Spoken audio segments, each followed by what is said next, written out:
¿Cómo me les va? Es una mezcla de muchas cosas, muchas emociones, ¿cierto?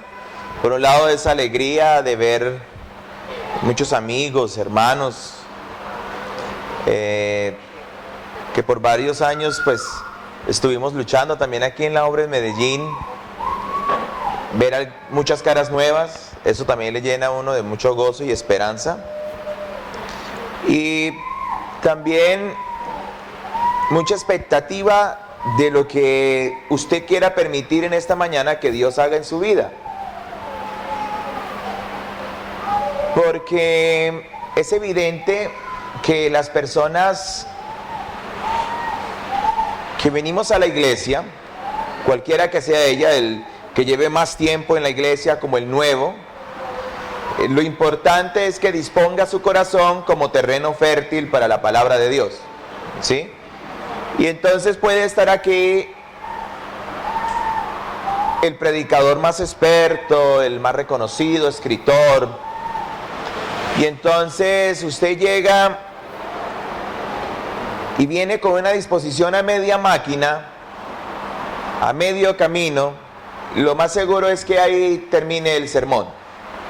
Pero si usted y yo somos como la parábola de Jesús, que la semilla cae en terreno fértil, va a producir vida en nosotros. Amén. Cuando se planeó mi presencia y la oportunidad de estar aquí, y era Semana Santa, pues hombre, tendría que ser los temas alrededor de la Semana Santa. Y yo pensé en las muchas cosas que aprendemos desde niños acerca de diferentes eventos, celebraciones que en nuestra cultura son naturales, ¿no? Una de ellas es la Semana Santa. Y el primer tema que traté el jueves es este que está ahí en la proyección.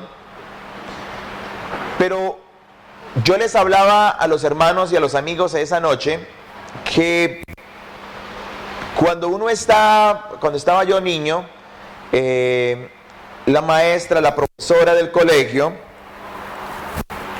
le decía a uno que era la Semana Santa y que uno tenía que quedarse muy quietico en la casa, no podía jugar, no se podían decir groserías, porque era la Semana Santa. No se podía uno bañar, porque le salían escamas. ¿Sí? Y bueno, y uno se bañaba y no le salía nada y uno decía, pues eso es mentiras, ¿cierto?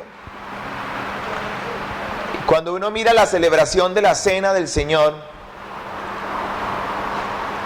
uno mira que hay cosas que se han ido perdiendo que hacíamos hace mucho tiempo y otras cosas se han incorporado.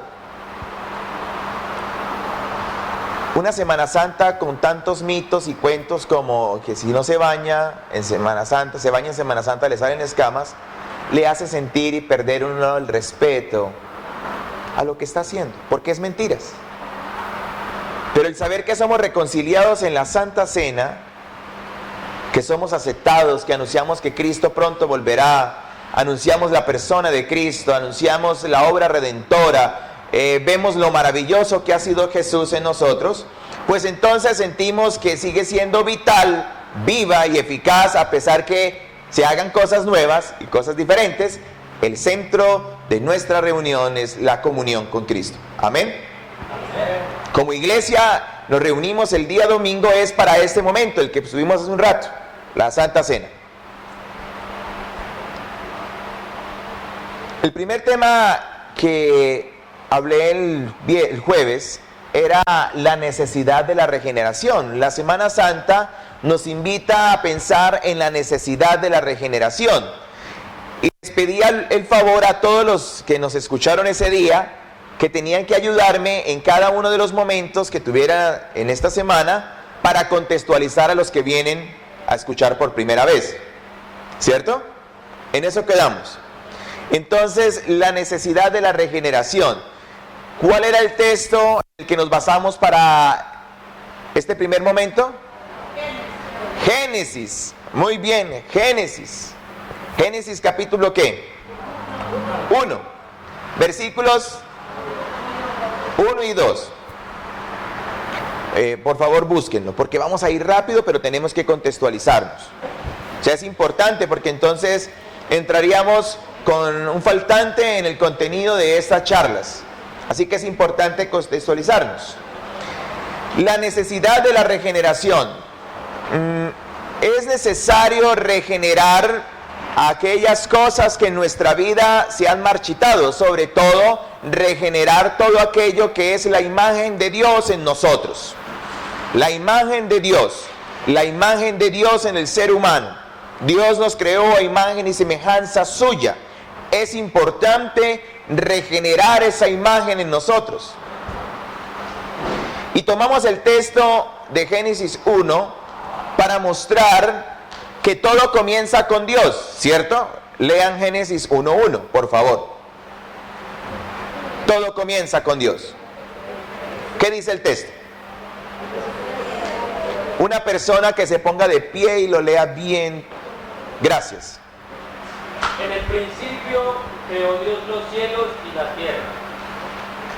Gracias. Hasta ahí, muy amable. En el principio creó Dios los cielos y la tierra. Todo comienza con Dios en la vida del ser humano. Todo comienza con Dios. Todo comienza, la vida de todo individuo de la tierra, cualquiera que sea él, el sitio donde nace, la cultura donde se cría, todo comienza con Dios. No hay excepción para ningún ser humano. Todo ser humano, la vida comienza con el Señor. Pero a la medida que vamos creciendo, nuestro ser comienza a tornarse algo muy parecido a lo que sucede en este texto. Dios creó la tierra como nos creó a nosotros. Pero algo sucede en nosotros y el versículo 2, ahora sí podemos leerlo. ¿Alguien lo puede leer? Se pone de... La tierra era un caos total, las tinieblas cubrían el abismo y el Espíritu de Dios iba y venía sobre la superficie de la faz. Gracias. Entonces la necesidad de regeneración se debe que a medida que el ser humano va creciendo y va madurando y va adquiriendo conocimiento, se va formando, así como Jesús iba creciendo en conocimiento, estatura, en su vida espiritual, en su conocimiento de Dios. Todo ser humano comienza a desarrollar ciertas habilidades, ciertas competencias, ciertas cosas que le caracterizan y le diferencian de otros, que le hacen único, no mejor, pero sí diferente. Y la vida comienza a cambiar. Y lo primero que encontramos es que la tierra estaba desordenada, ¿cierto? Pues muchas veces nuestra vida está desordenada y el desorden produce ¿qué? Confusión, caos. Gracias. Confusión. Uno dice, las personas que están más confundidas son los muchachos. Ellos no saben ni en qué creen ni cómo creen. Hoy dicen una cosa, mañana dicen otra. ¿Sí? Pero no. Los hombres como yo a veces también nos sentimos confundidos. Las personas mayores a veces también se confunden. Y encontramos un camino en el cual hay tantas direcciones y tantas preguntas y tantos interrogantes y no sabemos qué hacer y nuestra vida está desordenada y no apuntamos a ningún lado. Eso hablamos el día jueves. Así como la tierra estaba desordenada, nosotros también estamos muchas veces desordenados. El ser humano afuera está desordenado, tiene una vida que tiene todos sus valores invertidos. Enseñar filosofía y ética es un placer para mí. A veces en mi labor como docente, no solamente en la universidad, sino en el bachillerato, uno se enfrenta a tantas preguntas de los jóvenes, preguntas que son bien interesantes, que usted las viera y las escuchara, usted diría, uy, necesito hacer algo con mi vida. Porque hay que atender tanta necesidad. Entonces, y uno se pregunta acerca, dicen, hay una pérdida de valores. Resulta ser que los valores no se han perdido, sino que se han invertido. Los valores se han invertido. En el hogar, en la mujer, en el hombre. ¿Sí? y yo colocaba como ejemplo en esta área de la confusión, en esa noche, que resulta que yo tengo un escritorio en el cual trabajo muy grande. Y el escritorio, cuando lo tengo así con libros y mi computador, pues todo está bien. Pero con el paso de los tiempos me di cuenta que tenía un poco de hojas y unas revueltas con otras, títulos de un lado, títulos del otro, y difícilmente no sabía si esto era de la iglesia, si esto era de la universidad, si esto era del colegio, si esto era personal. Así que decidí ese día ordenar mi escritorio. Y me parecía interesante ver cómo se veía ordenado. Y sabía y tengo que colocar en mi escritorio, tengo 5 hojas y cada una hay ciertas conjunciones que debo colocar dependiendo de la audiencia en la que escribo, para tener en cuenta. Todo ordenado. Y todo ordenado, pues es muy bonito y es maravilloso. Pero el desorden es confusión. Otro que veíamos era lo que el texto dice, que la tierra estaba ¿cómo? Vacía. La vaciedad, el término está bien, la vaciedad se debe entender como la ausencia de todo. Sí, la ausencia de todo, la ausencia de algo. Una vida vacía es una vida de una persona que se encuentra inmersa en un desierto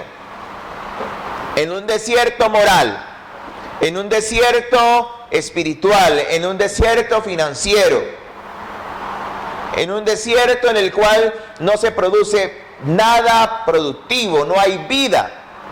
En el vacío de nuestra vida, en la vaciedad de nuestra vida, es donde vienen todas las ideas y las decisiones equivocadas y locas que usted puede imaginarse. Cuando un ser humano se siente vacío y permite que ese vacío continúe, la amargura, la frustración, la irritabilidad, la falta de interés, eso produce sequedad en su vida. Seca todo lo que esté en usted. Todo lo que toque lo seca. Una vida vacía es una vida estéril, como la tierra estaba vacía. Eso hablábamos el día jueves. Y pienso mucho en los momentos en los que las personas han tomado decisiones porque se sienten abandonados, porque se sienten poco apreciados, y buscando una solución para su vida, lo único que toman son decisiones que hacen que su vida se torne más oscura. Uno siempre piensa que los muchachos no saben tomar decisiones, ¿cierto? Y qué bonito ver que tienen a sus padres para ayudarle a tomar decisiones en la vida.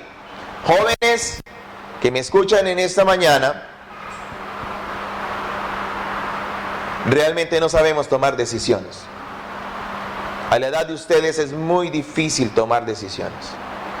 Gracias a Dios por los mayores, por sus padres, por sus tíos, por sus abuelos, por su pastor, por los líderes de su iglesia, que le van a ayudar a tomar decisiones en su vida. Decisiones que le van a cambiar todo el futuro. Hermanos que son adultos y tienen uso y derecho del voto y de la razón en sus vidas y son propios de su voluntad, también les digo, no sabemos tomar decisiones. Y gracias a Dios, porque en medio de nuestros vacíos tenemos a nuestros líderes, a nuestros pastores, a nuestros hermanos de la iglesia, a tanta gente que se interesa por ustedes, como el grupo de Caja de Herramientas, ¿es que se llama? Eso es algo muy bonito. Y tenemos sobre todo a Dios como nuestra guía para tomar decisiones. Y la tierra estaba oscura, hablábamos el jueves, pero también nuestra vida muchas veces está a oscuras. Y lo que decíamos esa noche es que hemos entregado a Dios áreas de nuestra vida, pero no toda nuestra vida. Y ustedes ven la imagen, No me gusta colocar tantas palabras, sino ver la imagen. Y ahí hay, ¿quién está ahí? Una mujer. Puede ser usted, cualquiera. Pero hay un área que está iluminada, ¿cierto? Tiene luz. Y es interesante saber que Dios ha enviado la luz para que nosotros no vivamos en tinieblas. Es así de sencillo. Y a veces entregamos un área de nuestra vida, o tal vez 2, o tal vez 3, o tal vez 4. ¿Y el resto? En la iglesia en Ibagué estamos trabajando este año mi proyecto de vida con Jesús. Todos los viernes nos reunimos a las 7 de la noche, a aprender cómo se hace un proyecto de vida con Jesús. Y entonces ellos han concluido, el propósito del curso era que ellos descubrieran en la primera etapa que hay que hacer proyectos de vida en cada una de nuestras áreas. Porque nosotros no solo somos esposos, ¿cierto? O esposas, también ¿qué somos?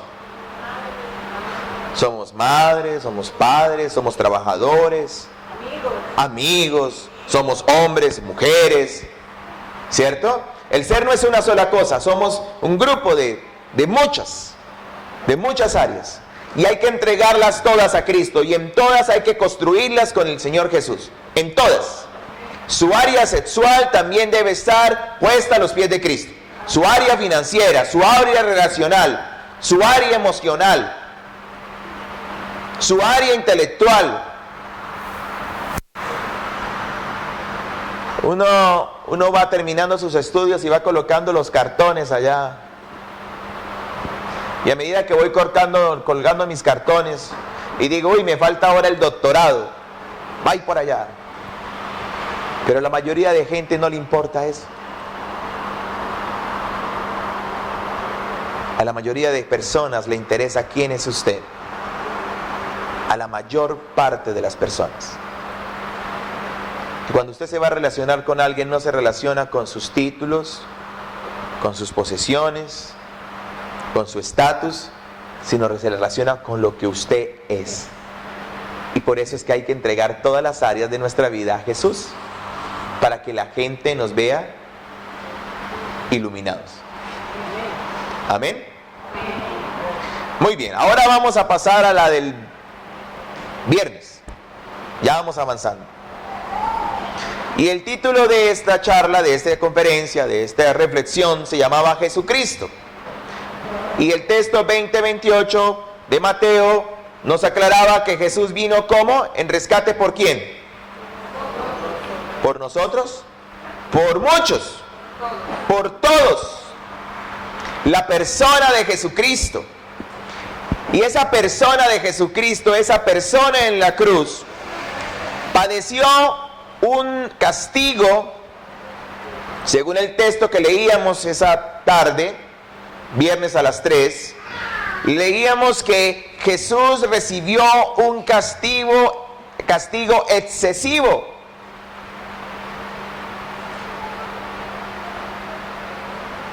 Inmerecido y hasta injustificado. Porque ¿quién puede morir por un culpable siendo inocente? Ninguno de nosotros.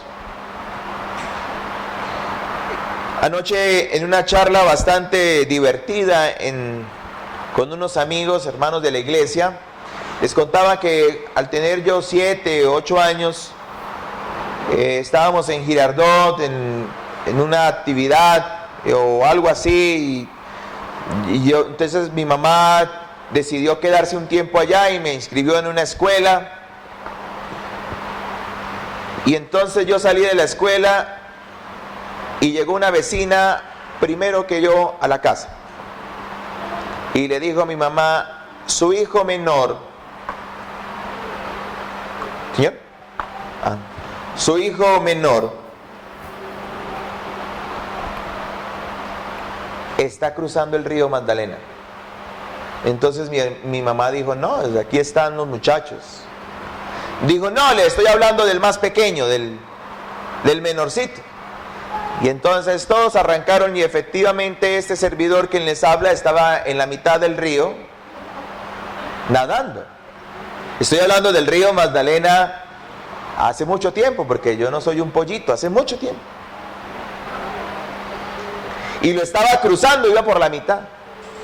Vamos a cortar la historia. El hecho es que regresé a casa y mi mamá estaba con el juguete en la mano.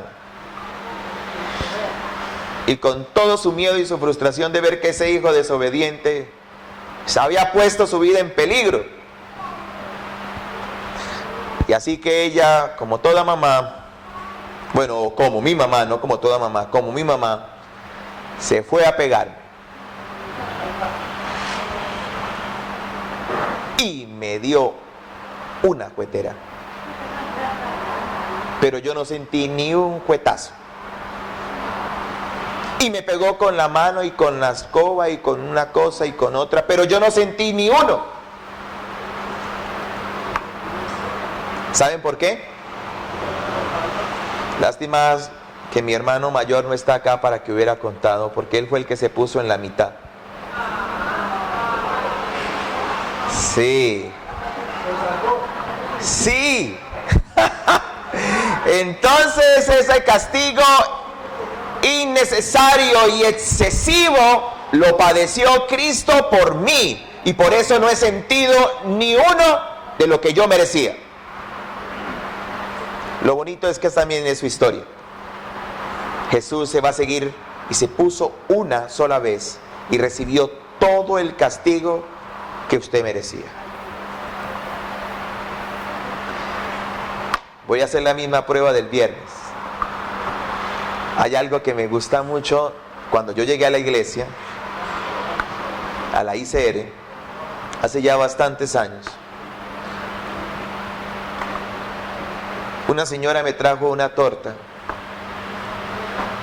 un esponjado,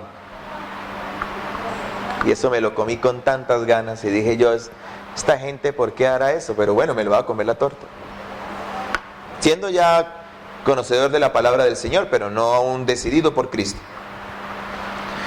Y el esposo de la señora comenzó a hablarme de Jesús e invertía tiempo en mí. Y a veces hasta por pena lo entendía, porque ya me daba pena con el Señor, que iba todos los días o cada vez que podía me hablaba, ¿cómo estás? Cristo te ama, y me hablaba sobre Jesús. Y un día me enseñó un estudio bíblico que se llama Las 5 leyes. Y la primera lección, como me la enseñó, captó mi interés.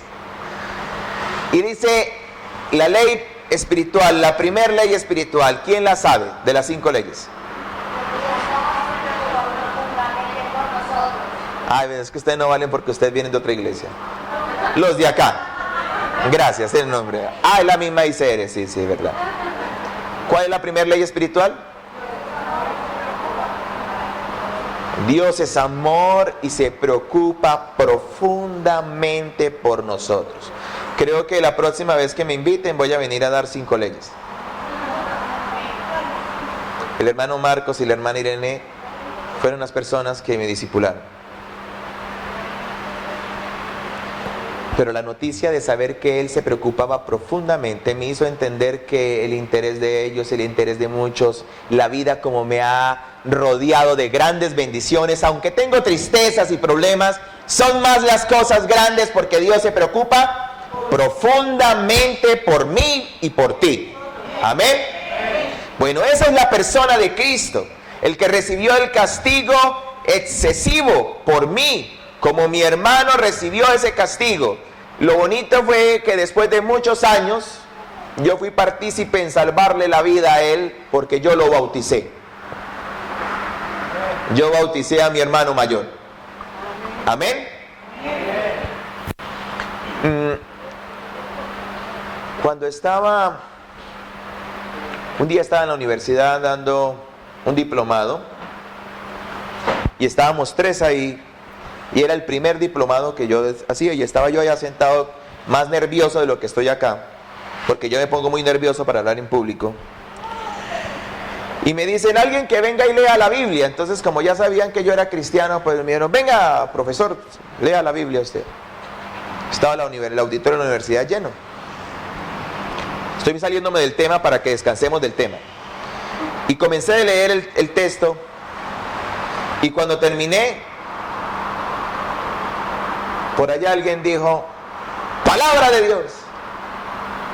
Y todo el auditorio dijo, te alabamos, Señor. Y a mí me pareció tan bonito eso que volví a leer otro texto. Y alguien volvió y dijo, te alabamos, Señor. A palabra de Dios, te alabamos, Señor. Ve, hermanos, cuando ustedes escuchen que Dios hizo algo en la vida de alguien, deben alegrarse y celebrarlo una y otra vez, como hacen las personas de la iglesia tradicional, que le sienten tanto fervor y respeto, aunque sea de palabra, pero manifiestan con su voz que todo lo que reciben es palabra de Dios y le alaban al Señor. Entonces digan amén, gloria a Dios, estamos felices, porque si no usted se duerme, usted se queda ahí, sigue siendo el mismo, aburrido. No. El cristiano se caracteriza por ser feliz. Me dijo una estudiante cuando se enteró que yo era pastor y me dijo, yo no le creo, profe, que usted sea pastor. Y yo le dije, ¿por qué? Le dije, porque es que usted siempre está riéndose, no anda encorbatado y mire, hoy tiene unos tenis y el jean está roto. Entonces es que se descosió por tanta lavada, pero yo soy así, hay diferentes tipos de pastores, yo soy así, esa es mi identidad, pero sobre todo soy cristiano y yo he entendido que yo a Cristo lo llevo en la sangre, lo llevo en mi pensamiento, lo llevo en mis acciones, está en mis derrotas, está en mis victorias, porque Jesucristo, la persona en la cruz, es un rey, es un salvador, es el Hijo de Dios. Amén. Muy bien. El acontecimiento de la cruz versus la victoria en la cruz. Estoy haciendo el repaso, hermanos. Tranquilo que la de hoy no va a ser tan larga, pero va a ser bien punzante. El acontecimiento de la cruz versus la victoria en la cruz. Mire, las pretensiones de Satanás y el mundo quedan silenciadas en la cruz. ¿Me entienden? Quedaron opacadas, quedaron oscuras. Entonces Jesús a través de la cruz nos va a sacar ¿de dónde? De la confusión, de la vaciedad y ¿de dónde más? Y de la oscuridad. Porque la cruz y la muerte y la resurrección para el cristiano y para el ser humano es la oportunidad de redención y regeneración, de cambiar, de volver a ser esa imagen del Dios vivo que el mundo necesita.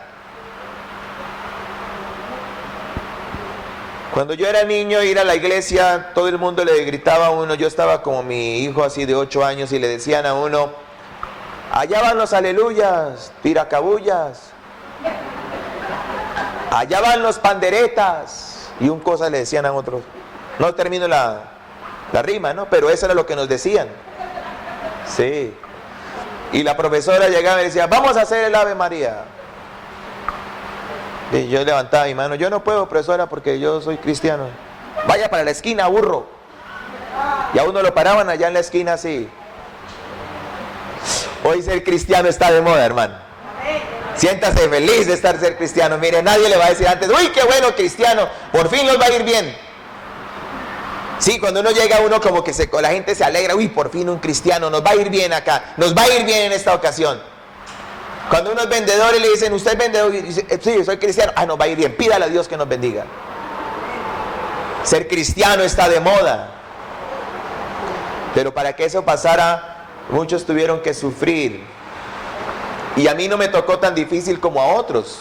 Sí, yo estaba en el servicio y a veces nos botaban en bolsas cosas muy, muy tremendas.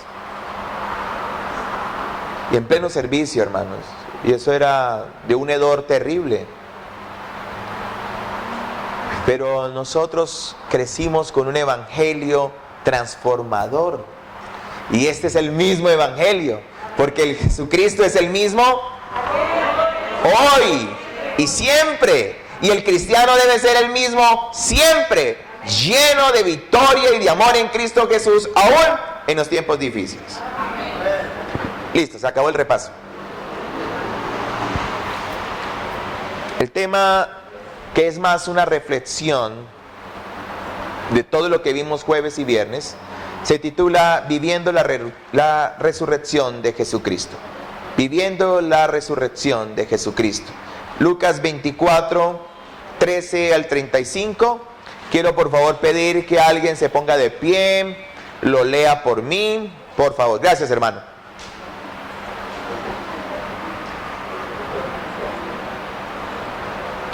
He aquí, dos de ellos iban el mismo día a una aldea llamada Emmaus, que está a 60 estadios de Jerusalén.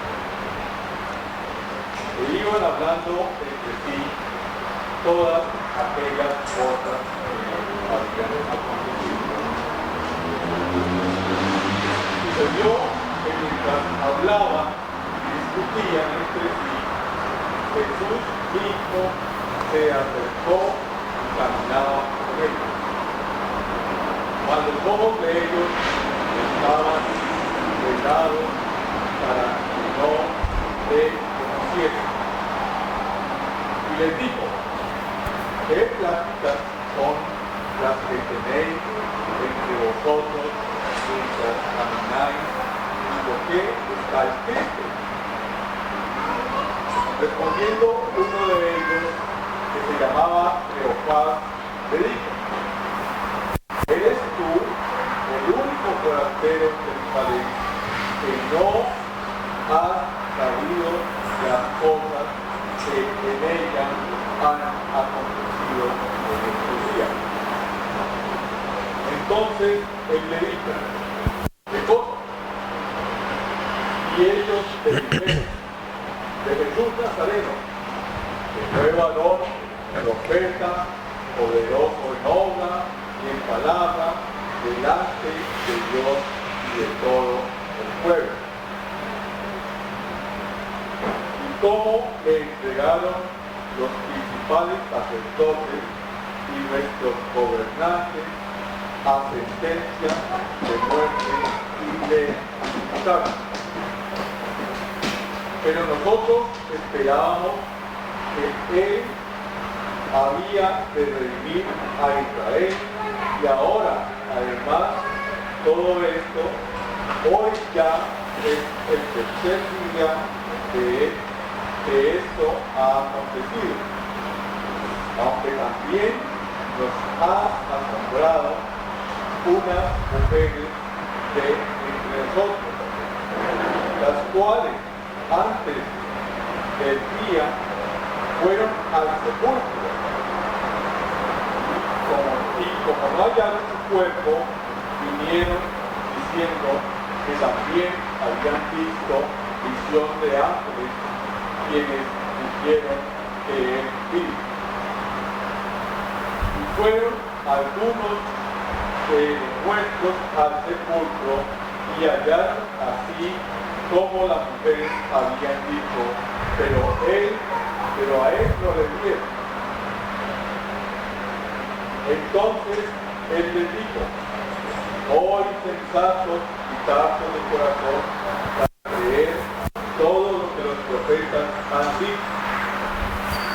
No era necesario que Cristo padeciera estas cosas y que entrara en su gloria. Comenzando desde Moisés y siguiendo por los profetas, les declaraba en todas las escrituras lo que de él decía.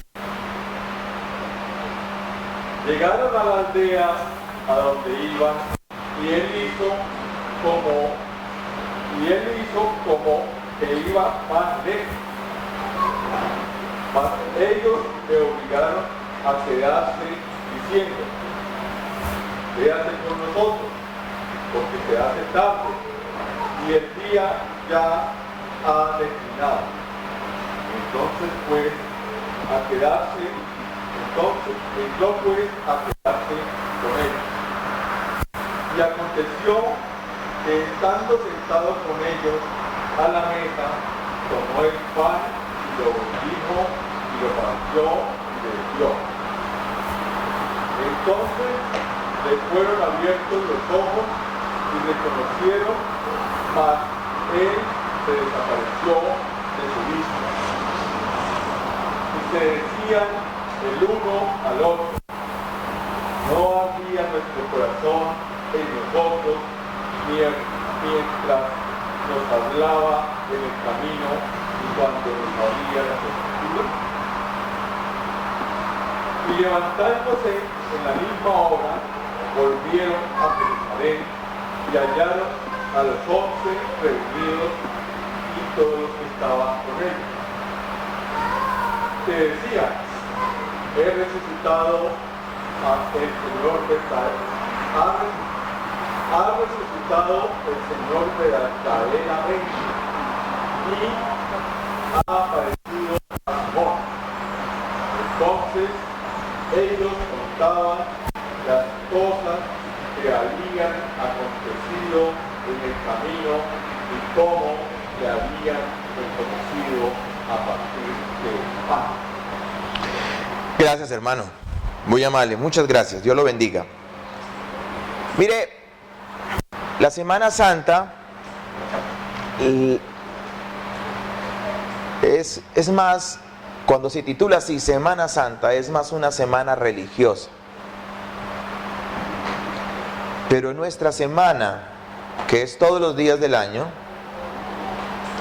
debe ser tenida en cuenta y la resurrección de Cristo debe vivirse todos los días en nuestras vidas. Debemos vivir con un Dios resucitado, porque Él resucitó, como dice el texto, verdaderamente. Y Pablo dice que si el Señor Jesucristo no hubiese resucitado, vana sería nuestra fe. En nada. Dios nos quiere llevar a otro nivel. Dios quiere llevarnos a otro nivel. En la resurrección, Dios nos llevó a otro nivel. Al identificarnos con Cristo en su muerte a través del bautismo, Dios nos lleva a otro nivel. El cristiano está en otro nivel diferente a todo ser humano, porque se ha reconciliado con su Dios. Ha establecido un puente de comunión con su Señor. Y cada uno de nosotros en esta congregación y en todas las que se están reuniendo hoy en la ICR y en otras congregaciones, debemos unirnos y levantarnos y romper todas esas ataduras, todas esas maldiciones que nos han rodeado, que hemos querido vivir por muchos años, y comenzar a vivir en la bendición de Dios. Amén. Los cristianos de esa época, los seguidores de Jesús, sus discípulos, se preguntaban: ¿por qué se había ido el maestro? Era un tiempo de confusión. Habían estado 3 años con él y ahora todas sus expectativas parecían haber sido defraudadas. El texto nos indica que era lo único de lo que hablaban, era eso, de la muerte del Mesías, y cómo estaban defraudados. Ese era el asunto de su conversación. Ahí están dos en un camino, abandonados. Ellos se sienten así, abandonados, desilusionados. Han olvidado todo. Gracias y muchas gracias.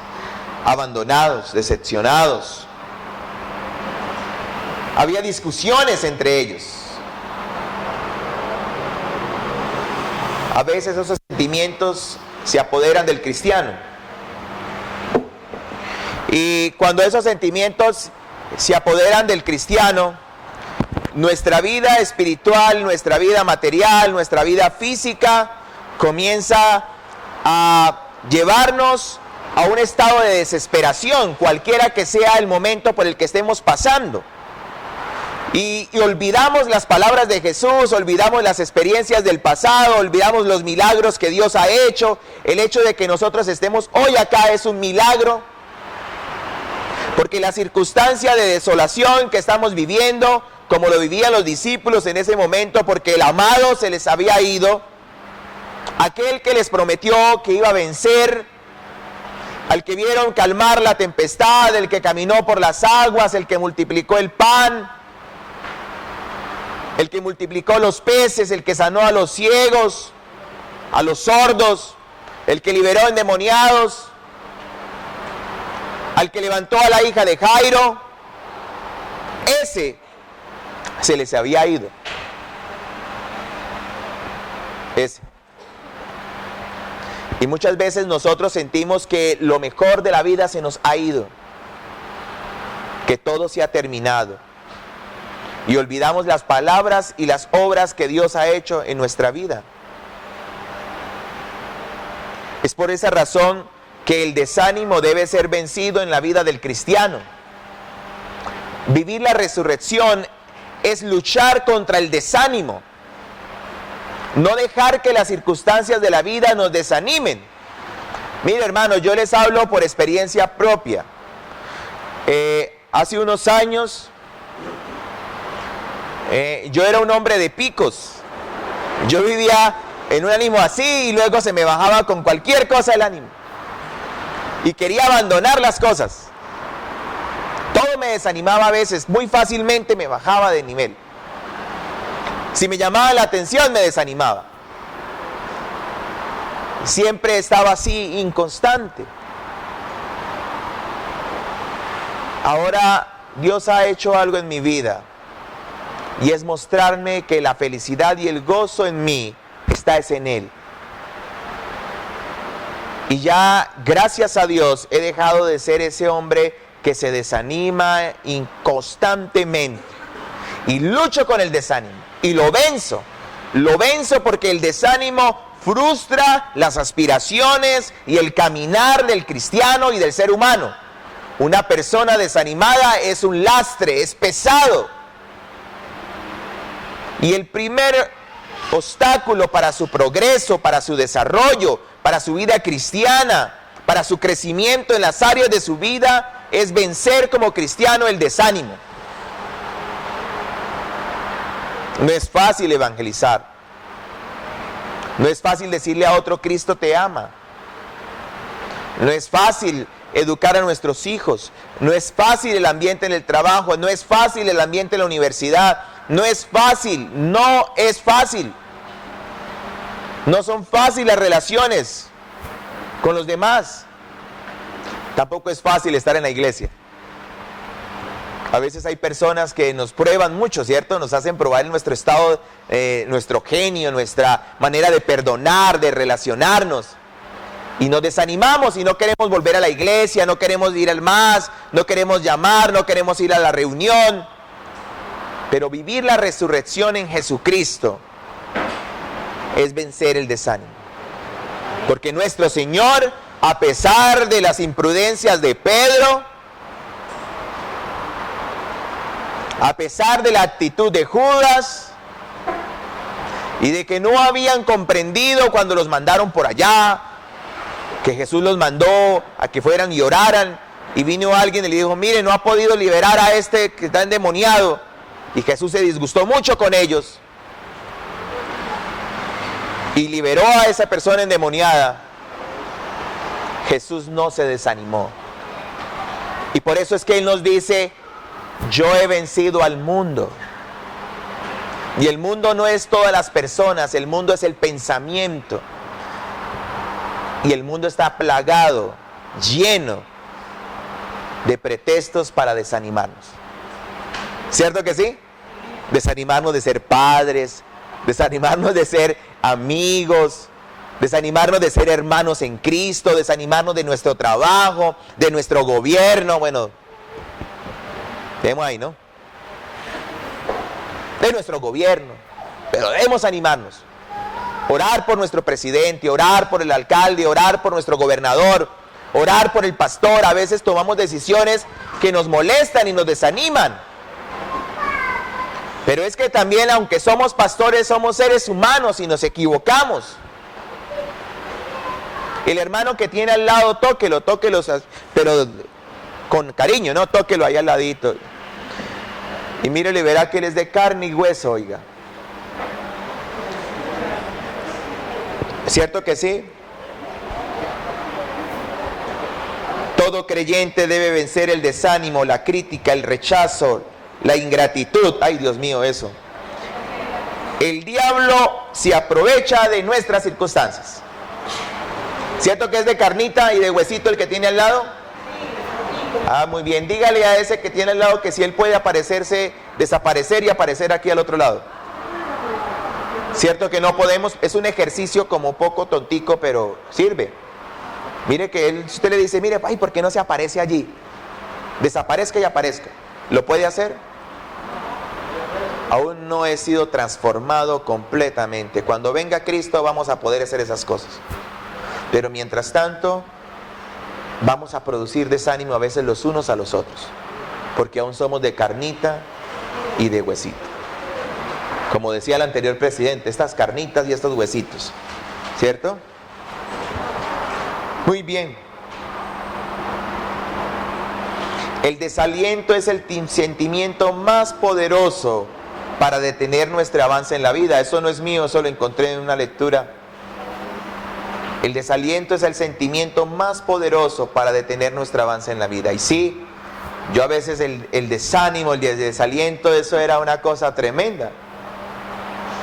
Dios ha formado en mí hoy en día un espíritu más fuerte, más luchador, que entiende y valora las cosas bonitas de la vida. Son pequeñas, pero son muy valiosas.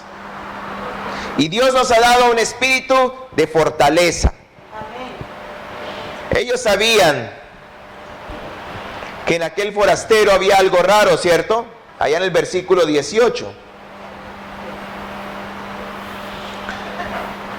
Respondiendo uno de ellos, que se llamaba Cleofas, le dijo, ¿eres tú el único forastero en Jerusalén que no ha sabido de las cosas que en ella han acontecido en estos días?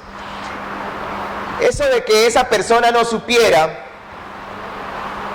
les hacía pensar que en él había algo raro,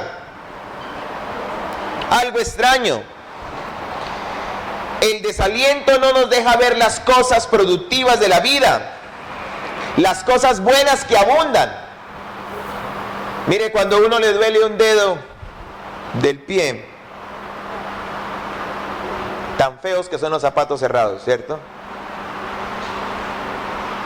Por más fino que sea, si a usted le duele el dedito, todo zapato cerrado le parece terrible. ¿Cierto que es así? Le duele la uña.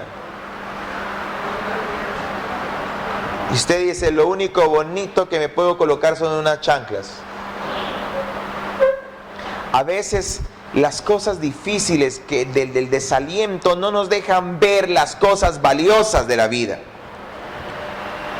Con nuestro desaliento podemos contaminar a otros. Mire, ellos no hacían sino conversar de que Jesús ya no estaba, porque no estaban viviendo la resurrección. Lo más natural es que hablemos de aquello que nos afecta de manera negativa. Eso es lo natural en nosotros. Vivimos siempre quejándonos de lo que nos lastima, de lo que nos ha hecho daño. El hermano Marcos en esos días me llamó hace un mes y me dijo algo que ha sido importante. Mire, yo les animo a que ustedes hagan esto, hermano. Mire, estén comunicándose con su pastor. Comuníquense con sus pastores. Esa comunicación, ese acompañamiento de uno con otro le va a ayudar a crecer en la vida. Porque uno no puede ser un solito. Uno solito es muy débil. Pero rodeado del cuerpo de Cristo y de la presencia del Señor, uno es fortalecido. Amén. Y él me dijo, hermano, hay que dar gracias a Dios por todo. Digan conmigo, debemos dar gracias a Dios por todo. Mire que yo casi no hago esto de ese. Repitan conmigo, no, a mí casi no me gusta esa dinámica, ¿sí? Es chévere, pero no, a mí no me gusta. Pero a veces es importante hacerlo. Porque es que yo siento que ustedes mismos deben de repetir, cuando vean palabras de poder, deben repetirlas ustedes. Por iniciativa propia. Por iniciativa propia. ¿Cómo es que por iniciativa propia pronunciamos lo negativo? Es que usted siempre, es que usted siempre, es que esto siempre, es que este trabajo, es que esta enfermedad, es que esto, es que la comida, es que el arriendo, es que la iglesia, es que el pastor. Sí. Ah, bueno, sí saben el... Ay, alguien me iba a traer agua y se le olvidó. ¿Qué pasó con el que me iba a traer el agua? Se le olvidó tal vez.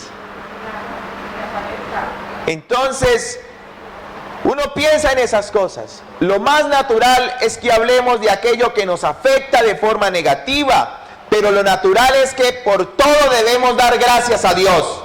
Amén. Es que lo natural es que por todo debamos dar gracias a Dios. Amén. Es que por todo debemos dar gracias a Dios. Amén. Es que por todo debemos dar gracias a Dios. Amén. Ay, ahora sí. Ay, por fin. Uy, ahora sí puedo cerrar la Biblia e irme ya terminé, hola. Sí, así sí. No, pero qué cosa. En esta expresión de gratitud contrarrestamos el desánimo. Uno ve los documentales, usted lee la historia mundial y uno ve y uno sabe y presencia. Yo no sé si usted ha estado alguna vez en una pelea. Yo antes boxeaba cuando estaba en el colegio, practicaba el fútbol y la natación. Gracias, hermana, Dios le bendiga. Y también boxeaba, pero me fue muy mal como boxeador. Eso me dio unas garroteras y me daban muy duro. Gané como 2, 3 peleas allá en el colegio, ¿no? Pero cada vez que yo iba a pelear eso me daba muchos nervios, eso me hacía sentir me sentía miedo, y entonces el profesor llegaba y tras que no me entrenaba muy bien, pero lo único que hacía bueno era que me subía la adrenalina y me sentía la emoción de que usted puede, mire, usted tiene esto, usted hágale, usted lo va a hacer, usted va a poder, y llegaba y le pegaba uno en los brazos y en las piernas. Duro unas palmadas, le dan uno así en los brazos así, y uno se calienta y uno parece que uno, ¿cierto? Y salía y ¡pum! De una vez. Pero no importa, salía animado, ¿me entiende? Entonces en la historia, los soldados cuando van a pelear, ellos los comienzan a animarlos con los tambores. Lástima que no haya la batería acá, y uno comienza a sonarle y su corazón comienza. ¿Usted alguna vez ha estado en un desfile de bandas marciales? Cuando escucha usted el redoblante y los tambores, ¿cómo se le pone el corazón? ¿Y alguna vez se ha puesto como dice Amparo Grisales, arrozudo? ¿Sí? Sí, erizado. Ah, erizado, dice ella, erizado. Ericé. ¿Sí? Es por la emotividad que produce la vibración del tambor en su corazón. Y su pulso se acelera. Y usted entonces se motiva y va al campo de batalla. Cuando usted le da gracias a Dios por todo, su corazón se motiva y comienza a ver las cosas positivas.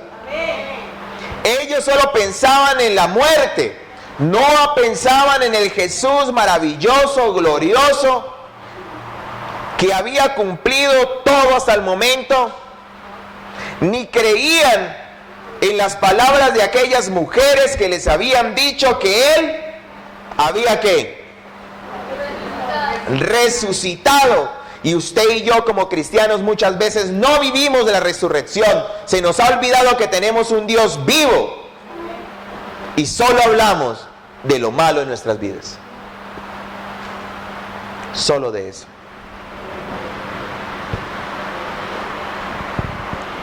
Nosotros muchas veces somos los enemigos más grandes que tenemos de nosotros mismos. Sí, mire, vea, como usted se vea en el espejo, así usted vive. Y no es la imagen que usted ve, sino como usted se vea. Como usted se vea. Cuando usted va a una entrevista de trabajo y usted llega y usted sabe que tiene el zapato roto por debajo, y usted le presta más atención al roto que tiene